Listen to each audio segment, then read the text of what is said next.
தினம் ஒரு தியானம். இந்த ஏழை கூப்பிட்டான், கர்த்தர் கேட்டு அவனை அவன் இடுக்கண்களுக்கெல்லாம் நீங்களாக்கி இரட்சித்தார். சங்கீதம் 34:6.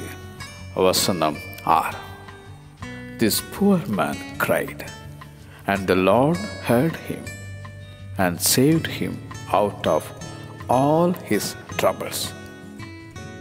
எகிப்தில் இருக்கிற என் ஜனத்தின் உபத்திரவத்தை நான் பார்க்கவே பார்த்து, ஆளோட்டிகளின் நிமித்தம் அவர்கள் இடுகிற கூக்குரலை கேட்டேன்.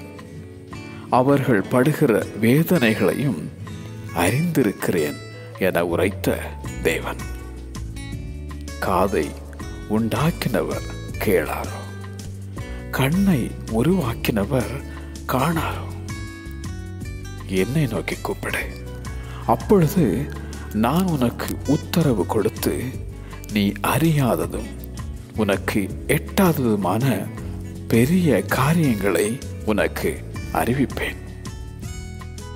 நீதிமான்கள் கூப்பிடும்போது கர்த்தர் கேட்டு அவர்களை அவர்களுடைய எல்லா உபத்திரவங்களுக்கும் நீங்களாக்கி விடுகிறார். ஆபத்து காலத்தில் என்னை நோக்கி கூப்பிடு, நான் உன்னை விடுவிப்பேன், நீ என்னை மகிமைப்படுத்துவாய். இந்த ஏழை கூப்பிட்டான், கர்த்தர் கேட்டு அவனை அவன் இடுக்கண்களுக்கெல்லாம் நீங்களாக்கி ரட்சித்தார். இந்த ஏழை கூப்பிட்டான், கர்த்தர் கேட்டு அவனை அவன் இடுக்கண்களுக்கெல்லாம் நீங்களாக்கி ரட்சித்தார். ஆமென்.